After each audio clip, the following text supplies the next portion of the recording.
there everybody, I'm Rosslyn, and I'm out in the garden today for my final playthrough of Jurassic Park, The Lost World. Find your way to Site B. An exciting gamebook adventure. Like say, there have been quite a few of these playthroughs already. This is definitely going to be the final one, even though it says there are 16 different endings. I think there are only really 4 unique playthroughs. I've had to kind of write down what I've done already so that we don't end up with an identical one by mistake. So I'm not cheating or anything, it is just for the sake of the story. And I don't know what's going to happen in this playthrough, so it's going to be fun. But definitely this is just a wee let's play playthrough for the major Jurassic Park or gamebook or Rosslyn fans, I don't know. Welcome to Jurassic Park San Diego. The giant sign looms above you. Too bad the park's not open yet. It would sure make your family vacation to San Diego a whole lot more exciting. Imagine real live dinosaurs to see, and even touch. And your parents thought the zoo and SeaWorld were cool. Luckily your parents are so busy checking out the barnacle exhibit down by the naval shipyards. They didn't even notice when you wandered off. You have hours, for sure, before they even start to get a clue. If only you could get inside this place. There's got to be at least one dinosaur in there for you to see. After all, the posters all around town say, "Opening soon." But hey, wait one moment, could it be a hole in the fence? It certainly is, and there's no one around. This is the chance of a lifetime, and you're going to take it. You climb through the gap in the chain link fence and look around. What a mess! Am I getting bitten by midges out here? Oh no. It's getting early evening. Right, okay. You climb through the gap in the chain link fence and look around. What a mess! There's construction equipment everywhere, and still not a soul. Maybe the barnacle exhibit wasn't such a bad idea after all. Then you spy the big concrete building off to your left.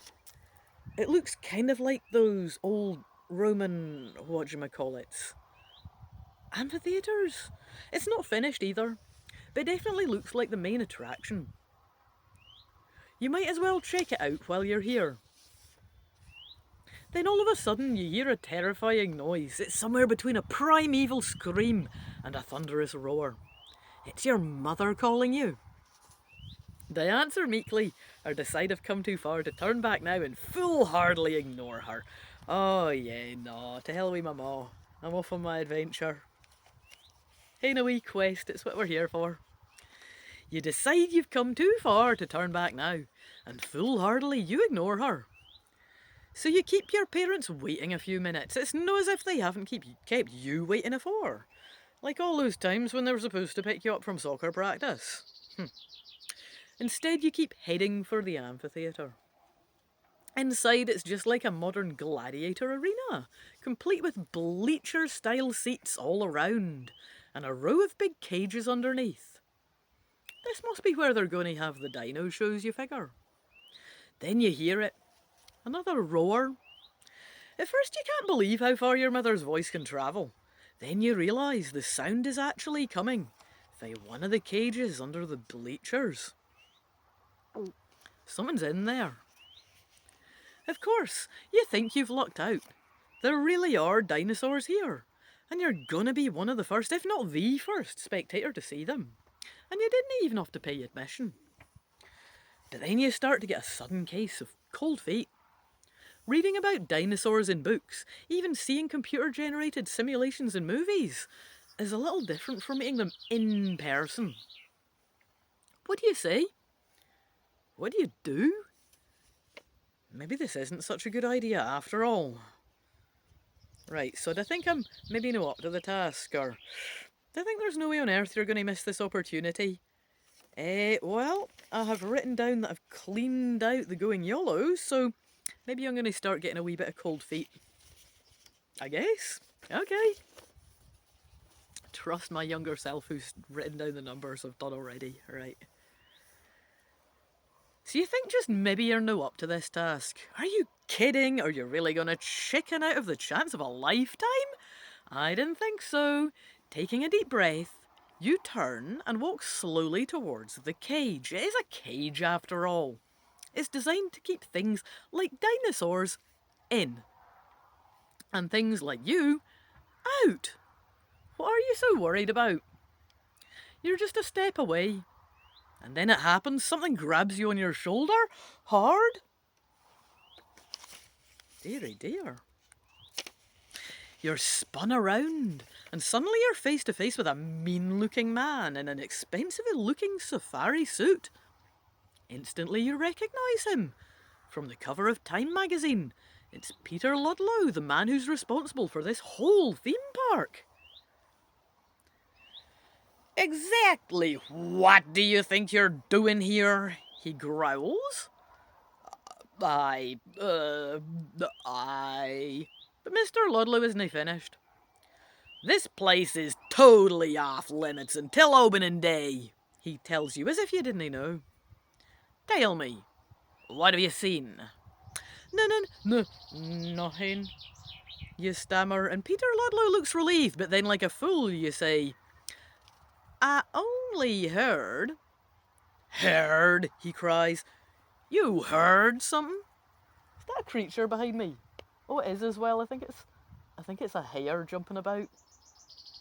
It looked too big to be a rodent. Oh, is it just a blackbird? It looked too dark to be a hare. I think a bird's heard me talking. It's like, what's going on? What's this? It's fair enough. Anyway, this guy's gave me a bollocking. Right. He's no happy I've heard something. Uh-oh, it looks as if you said totally the wrong thing. No, I didn't hear something. You blurt. I heard nothing. That's it. Nothing. But it's too late. Mr. Ludlow wasn't born yesterday. You, my friend, are in deep dino doo-doo. You're coming with me, Peter Ludlow snarls as he grips your shoulder more tightly and leads you off towards the far side of the amphitheatre.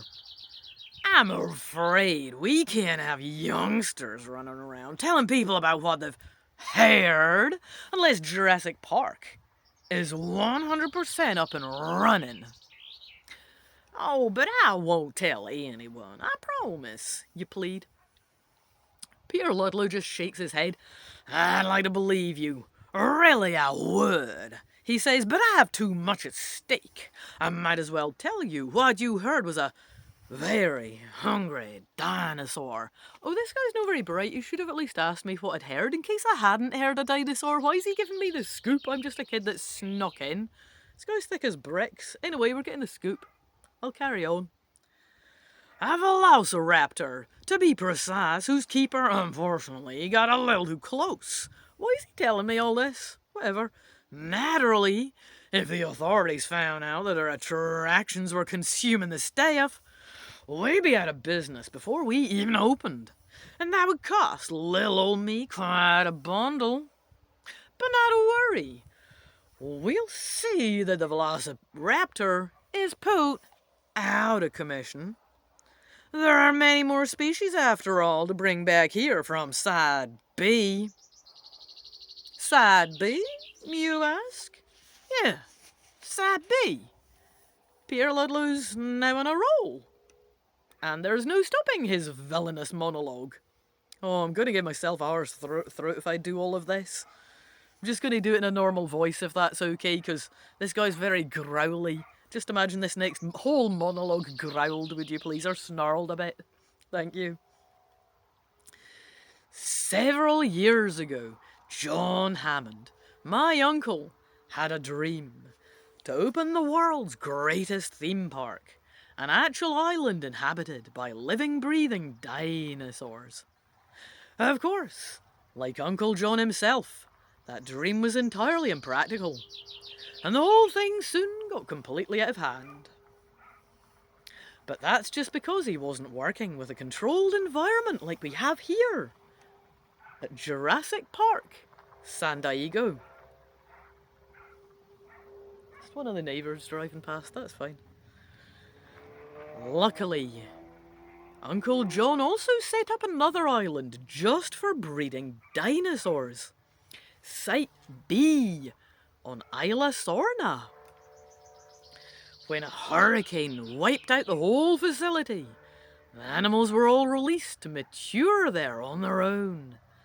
And today what exists is a true lost world.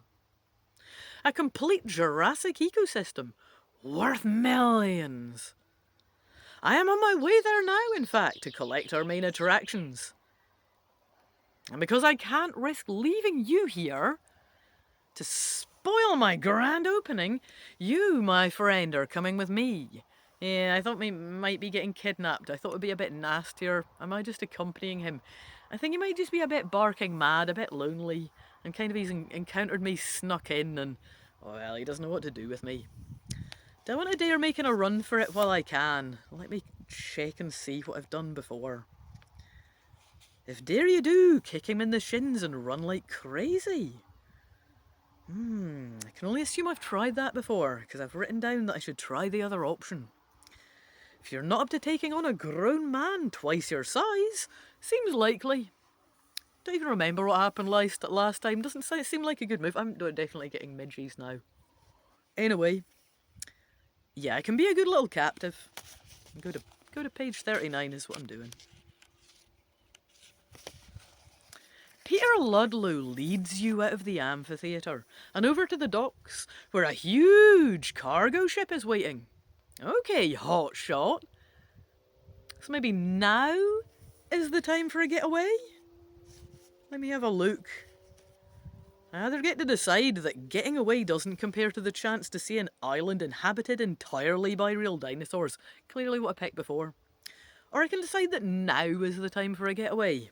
Oh yeah, I think it sees the moment. Okay, what I mean? Are you crazy? You're not going anywhere except into that barge. Now get into that barge and go to page 24. Well, that's me told. Yes, sir. I'm getting on the barge. Aboard the ship, Ludlow shows you to your very own stateroom. Oh, that's nice. Mine? What? Complete with fruit basket. We get swanky. He tells you not to come out until he says so. Okay, he really isn't very nice, is he? So I get a fancy room. I get to sit and eat a fancy fruit basket for some reason. He's keeping me nice here, I guess, but I am being kept prisoner in this fancy room with my fruit basket. That's the main thing, yes. You don't have long to think about that, though, because the next thing you know, the floor beneath your feet is shifting and the ship is setting off. It's not long before the whole room seems to be rocking and rolling and rocking and rolling and oh, through the mighty Pacific Ocean. Uh-oh. You think, oh, here comes that corn dog you had for lunch. After what seems like hours of hurling, you lie down on your bunk and try to get some rest. It's starting to get dark outside your porthole, and you're sure to have a big day ahead of you. Have sweet dreams, and go to page 25. I hope I do have good dreams. What's that sound? Thunder. You sit up and look out of your porthole. No, the sky's perfectly blue and the water's pretty calm too. All around that island. Hey, you realise, the ship has stopped. You've arrived at Isla Sorna. Exciting. As you finish waking up, you realise that booming sound you hear is coming from above. On deck, probably. You get up and try the doorknob. Yes, it's unlocked. You grab a bunch of grapes and a banana from the fruit bowl, stuff them in your pockets for later, and open the door slowly. There's no one around. You follow the red exit signs and head up to check it out. Up on deck, you see the source of all the racket. 3 enormous military-looking helicopters.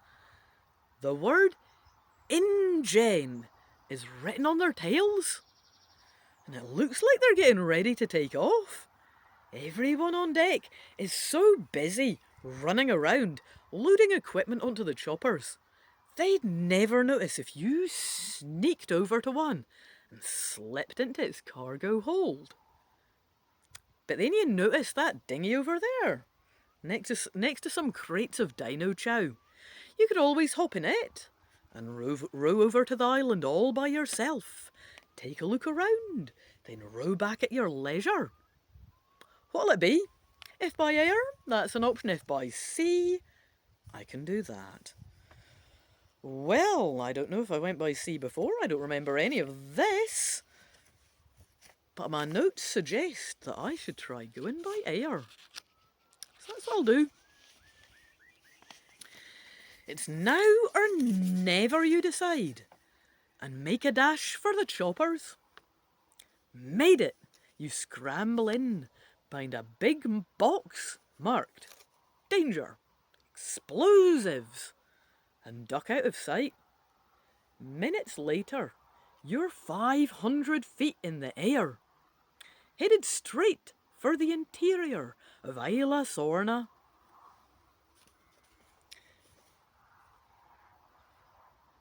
The choppers land in a small clearing, and there's a frenzy of activity as men and equipment are deployed. No one even notices as you climb out of your chopper and take a look around. Then you freeze as you hear someone call, "Hey, kid!" Are they talking to you? You slowly turn around and see a stern-looking man staring straight at you. Oh, he's got a funny accent. Let me think what funny accent I'll give him, because I was just giving him a standard one. Don't just stand there, he growls in a funny accent. Get busy! He must think you're one of the crew. You stammer stupidly. Don't tell me you don't have anything to do, he shouts. I'll give you something to do. My driver, Carter, seems to have disappeared, so you can drive the snagger. That's a pretty funny accent, right? Drive. You'd even have a learner's permit. And what's a snagger anyway? I don't know. Do you? I don't know. But there's no time for questions, because Mr. Accent is now in your face. On the double, he shouts. Mr. Ludlow wants this job done ASAP. By the way, my friends call me Dieter, but you can call me Mr. Stark. Okay, I will. Mr. Stark leads you over to a gargantuan jeep. It sounds fun, and shows you to the driver's seat. How are you ever going to drive this thing, you wonder? But you've watched your parents drive plenty of times. Step on the gas, steer the wheel. What could be easier? What are you waiting for? Stark asks as he picks up a long, thin pole with a noose dangling from one end. Ah, the snagger. Got you. And climbs into a little sidecar built onto the jeep. Let's go! You grab the key waiting in the ignition, turn it, and feel the engine come to life. So far, so good. Then you gently press down on the gas pedal. What power, you think, as the vehicle takes off under your control? Then you realise that the Jeep is going backwards. You had it in reverse, and the next thing you know, your beautiful new Jeep is a massive olive drab crumpled steel, and Mr. Stark is practically foaming at the mouth. You idiot! Have you never driven a car before? Now what are we going to do? I mean, no, I haven't. You should really have asked. He should have... It's not really on me. I mean, he should have asked. He just told me. Didn't they say I'm a 12-year-old kid? Am I supposed to be a kid in this book? I feel like... What is this guy doing? Anyway, fear not, Mr. Stark, because there's several options here. It's true. Just give me 3 options. Let's see what they are. I've got one written down as a suggestion, but let's see. I don't think I've ever been this far in this adventure. I could take advantage of this beautiful island and take a nature walk through that high grass over there. You could see where those very deep three-toed tracks you just noticed on the ground lead, and go to page 35. Or pop on over to 45 by staying right where I am and waiting for the rest of the hunting party to come back. I have nothing suggested here. What shall I do? I mean, 3-toed tracks do sound good. Having a walk in the high grass sounds a little risky, but, YOLO. Well, I just have a look at all... I'm having a wee flick about to see if any of them go much further. Because we have had... This is the 4th playthrough. No, I think they all kind of finish here. Will we just have a cheeky peek at all 3, maybe? Since I feel like this is 3 of the different endings. And I'm not doing 22 minutes worth so we can see what 2 of them are. Right, so... First up, I'm going to... have a little drink, actually, of my water. One moment.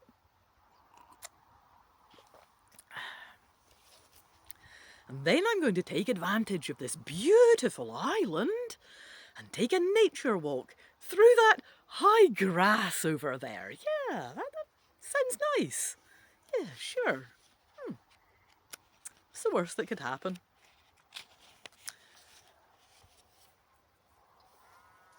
How about a walk through that high grass over there?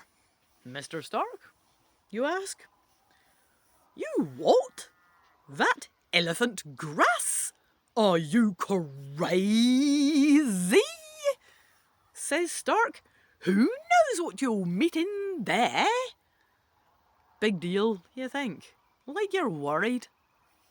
You tromp off into the grass and leave Stark to try to piece together his busted snagger pole.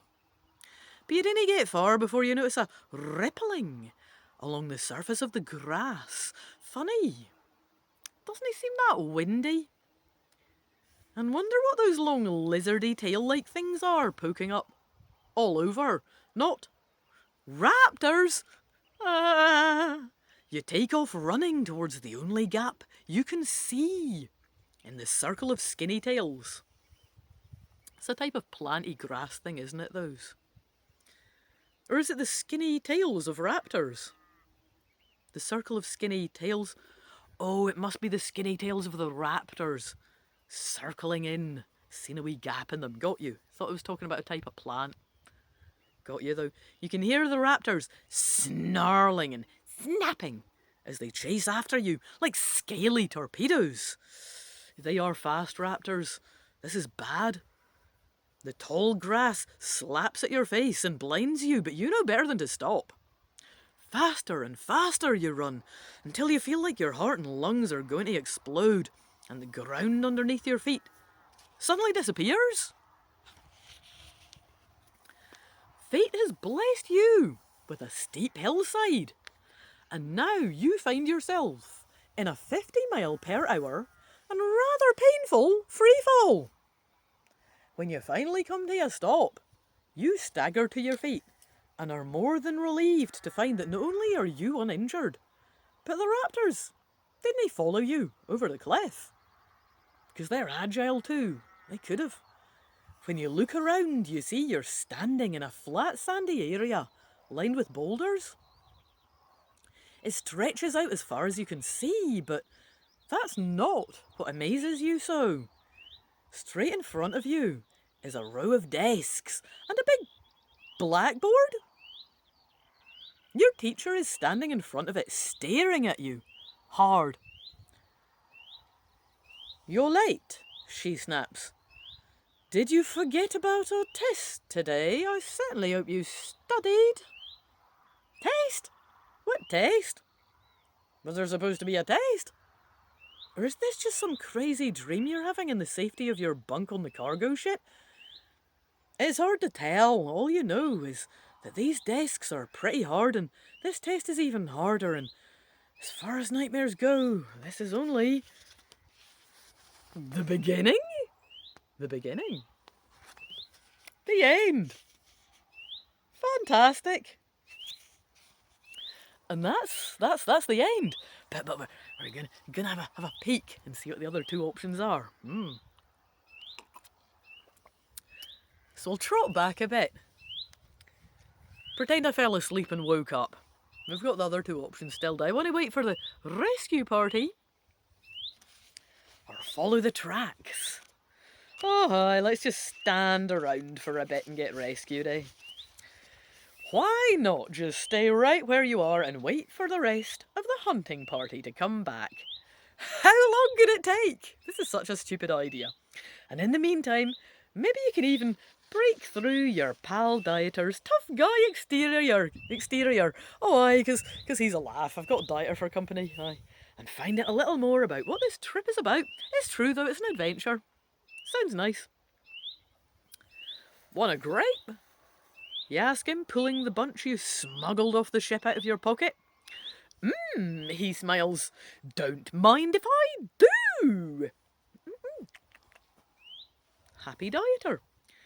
Little do you know that the place you've picked for your siesta is on one of the island's most popular game trails.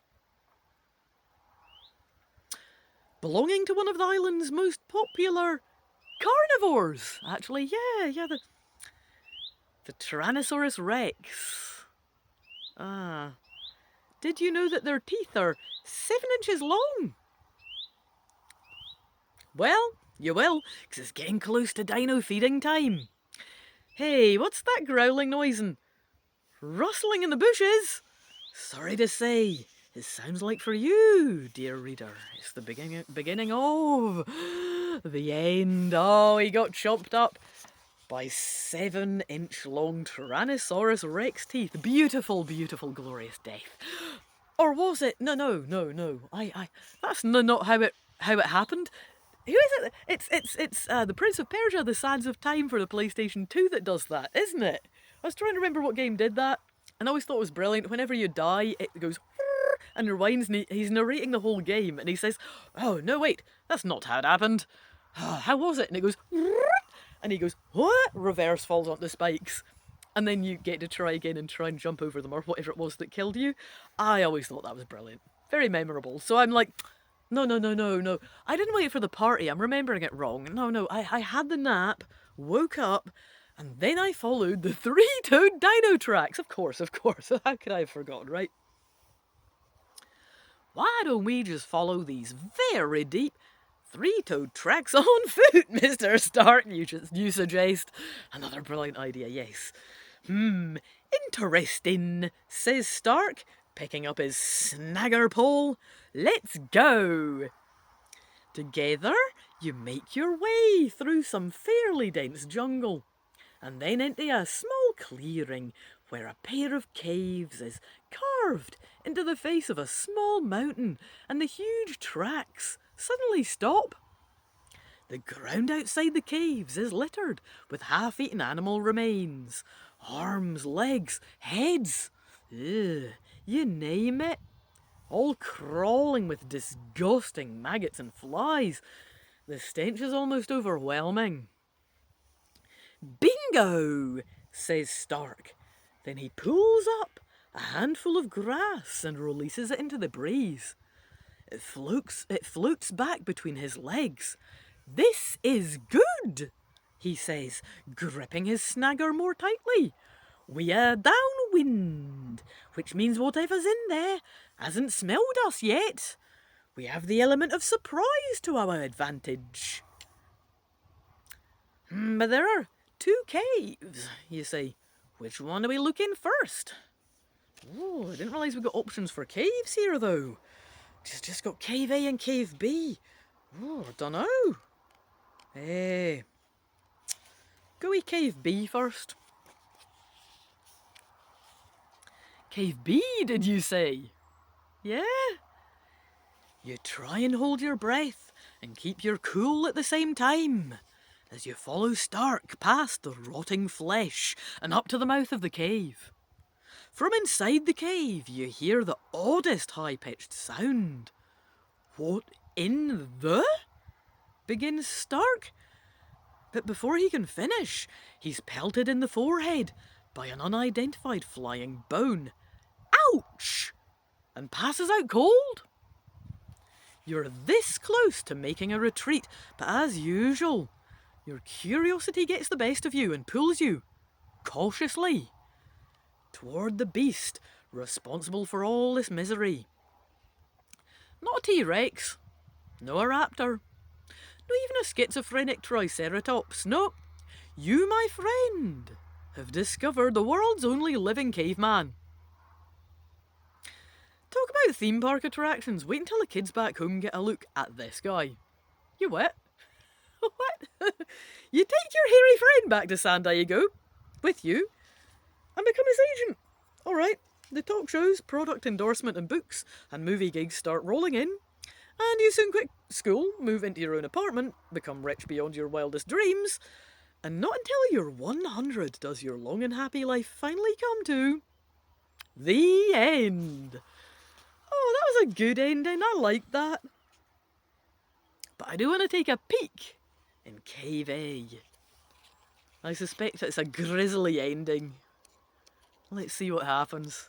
Big old dinosaur. Yeah, it's another ending, but I don't know. Right. Cave A, did you say? You try to hold your breath and keep your cool at the same time as you follow Stark past the rotting flesh and up to the mouth of the cave. From inside the cave, you hear the oddest, high-pitched squeaking sound. "Why don't you go in first?" suggests Stark, nudging you ahead of him with his snagger pole. Now he gets polite. Aye, right. You continue on into the cave as quietly as you can until you're stopped by a dried mud wall. You climb up to the top, and what you see on the other side almost makes your heart stop. It's some kind of nest, about 10 feet wide and lined with bones of every shape and size. And what's in it? Either the biggest, ugliest alien in the universe, or a baby Tyrannosaurus Rex. I know what my money's on, people. You're so amazed by what you see, you don't even hear Stark scream out a warning from below. And the next thing you know, something pushes you into the nest. When you look up, you see the mother T-Rex staring down at you. When you look back down, you see the baby toddling eagerly over to you, because it's probably still quite big, eh? Kind of like a little kid running for a cookie. In fact, if you didn't know better, you'd think the baby thought you were a cookie. A big, juicy, meaty cookie. And if I didn't know better, I'd have to say your young, bakery fresh life has come to the end. That was Brill. I hope you enjoyed this 4 playthroughs in 1 bonanza from Jurassic Park, The Lost World. Find your way to Site B. You have been a lovely audience. I'm gonna bung a Ko-fi link in my description for this. I don't expect anyone to donate to the channel. I'm just here doing wee adventures, and I'm thrilled just if you're here with me, coming on my wee adventures with me. It's just nice to have somebody doing it too. If you do donate to my channel, I will just use it to buy books like this one. Help me to get a Kindle Unlimited subscription. I'm trying to get used to digital books too at the moment. That's all I've got to say about the book, about things and stuff. Hope you've enjoyed joining me in my garden, because the weather's getting a bit nicer. It's usually Persian cold. It is getting a bit cold now, so I'm going in. I'm also getting a little bit bit by midges. Cheerio. I hope to see you in another video. Bye-bye.